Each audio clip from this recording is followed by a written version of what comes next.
Tony Blair has said the decision to leave was tragic, dangerous and unnecessary. Well, let's talk about all that with my guest now, Andrew Fox. He's a retired paratrooper and a veteran of 3 tours of Afghanistan. Good morning to you, Andrew. Good morning, Julia. Just harrowing scenes that we are seeing played out in Kabul. Before we get on to the sort of, international diplomatic repercussions, can we talk about what is happening on the ground? We're told they're trying to get another 6,000 people out of Afghanistan in this coming week before the troops are all supposed to be out by the 31st of August. We know that there are more than 6,000 who are desperate to get out. We know there are British citizens who are trapped, like American citizens and others, in other parts of the country who are too terrified to travel to the airport. Can you tell us from your experience, on the front line and your colleagues and comrades overseas, what is it like for the military men and women who are out there right now, having to deal with this humanitarian disaster and having to make these what they are their life or death decisions every single day? I don't think there's a soldier serving who's not on the ground in Kabul at the moment that can tell you what it's like to be where they are. I know I've never seen anything quite like that in my time in the army. But, just from the images I've seen, I can't imagine what it must be like for someone in 2 or 3 para to be 10 metres away from someone in the Taliban whilst they beat the back of a crush of people trying to escape for their lives with sticks. And all they can do is stand there and deal with casualties as they come in and hope that they process enough people in time. The strain on the troops must be incredible, but they are doing an absolutely incredible job. I'm so proud to have been part of that organisation. That they're just showing once again how absolutely superb they are in a crisis. Yeah, absolutely. I think every single person, whatever their opinion on staying in or staying out of Afghanistan would be, that our troops have just done a magnificent job and wonderful humanitarian effort. How do you, as someone who has served on the front line, how do you feel and what do you make of the political decision making by people who are not on the front line, whether it's Joe Biden, the decision to pull out, Donald Trump, of course, doing that peace deal with the Taliban last year, and what is happening, I suppose, back in Whitehall and in Washington, and how that's affecting people on the front line. Where do you stand on all of that?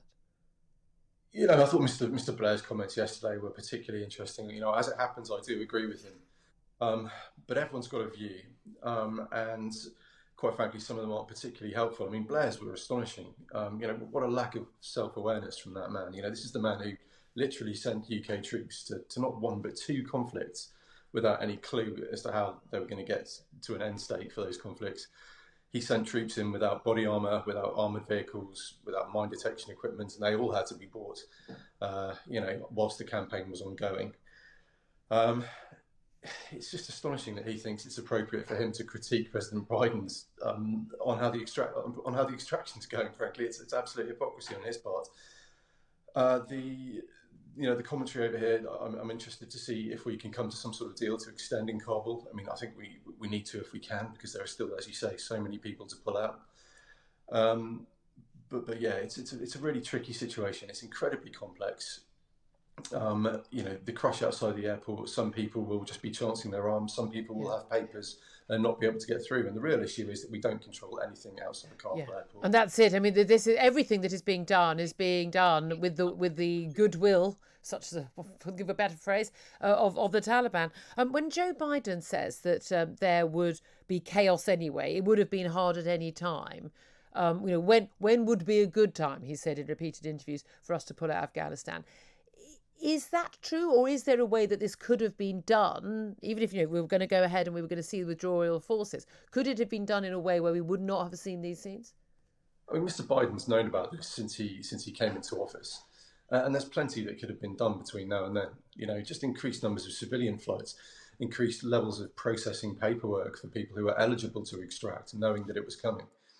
There's plenty that could have been done beforehand to stop this being quite the melee it is at the moment. Now, I won't disagree. There was always going to be unrest outside the airport when Kabul actually fell, and I don't think anyone in their right mind could deny that. But the idea that we were as prepared for this as we possibly could be, I think, is stretching it a little bit. And there would be a big difference, wouldn't there, for a lot of desperate people, understandably, going to the airport, chancing their arm and just hoping. I think we would all be doing the same if the Taliban was about to overrun our country. And there's a difference between that and a lot of people who we've known for years did have the right to travel to either America, Britain, Germany, where else, and processing those people. They've not been sitting there going, well, I've got the right to go and live in America or Britain, but I think I'll just stay here for a little bit longer. They've been desperate to get out. Many of the veterans who they work with have been trying to get them out. We've had military leaders in this country and in America desperately pleading with governments to get, to expedite these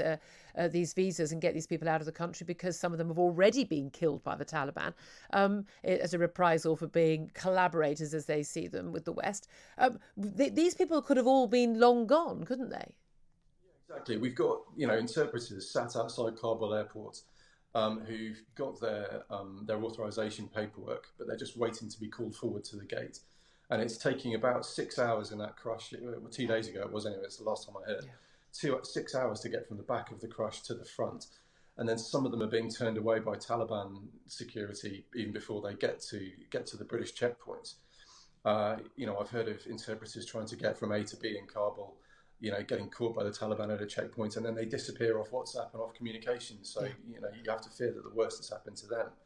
And all the while, the Taliban's going house to house and hunting their families. I've seen, Well, this is it. A lot of people, we had that press conference we've all discussed so many times that the Taliban gave, and everyone was saying, oh, well, we'll see what they say, we'll see what happens in real life. But we know what's happening in real life. We know what they did 20 years ago, and we know what they've been doing in other parts of the country they've been in control of, and what is happening on the streets of Kabul, people going door to door. And I've seen some journalists who are commenting from there about, the very close contacts there, saying, people saying, oh, well, life is largely normal in Kabul apart from the airport. Apparently, absolute load of nonsense. The banks are closed, most shops are closed, people are staying in their homes, women are buying burqas because they're terrified of being beaten in the streets, people are fleeing, people are absolutely desperate and terrified. There are roadblocks everywhere. This is not life as normal. The threats from the Afghans, from the Taliban, even over consequences if the American and British troops stay. We know that the moment our men and women leave, that's it. The Taliban will be full control, and we won't be. And let's be honest, we won't be going back in again. So what happens then? Yeah, that's when the really strong reprisals place. And it's already happening down in Kandahar and places in the south, and Jalalabad. The only issue with Kabul is that they're pulling off a Putin-level information operation here. They've taken it straight from Vladimir's playbook, where they deny everything in public, maintain a facade that they can just about get away with in the Western media. But there's nothing to stop them doing what they're doing in the rest of the country in Kabul once we've left. And it's heartbreaking. And, I really hope that we find a way to extend it, or at least accelerate the process and reduce the bureaucracy and the form filling for our people who've helped us and need to come back to the UK for the safety of their own lives. Indeed. And we're going to be hearing from the Armed Forces Minister James Heappey a bit later in the show, but he has been speaking this morning already, and he says in the last 24 hours, 8 flights have evacuated 1,821 people. That will be British citizens and those entitled to come here who've been working with us out there. And another 9 flights are expected in the next 24 hours. I suppose a lot of us watching from afar say, well, why don't you send more? Why don't you process quicker? Why don't you get more of those flights out? But of course, there's just a practicality of other countries as well, and how many flights can leave this airport. Do you feel though that the men and women on the ground out there who are doing the processing, who are manning the flights, getting people on and trying to save lives, have they been let down by the politicians here? Have they been let down by the civil servants here? We always talk about Dominic Raab on holiday, and the permanent secretaries of major departments all on holiday at the same time. No one making a phone call to the foreign minister of Afghanistan in time. Have they been let down on the ground? No, I think the people who've been let down are the Afghans who weren't processed months ago when we knew about this.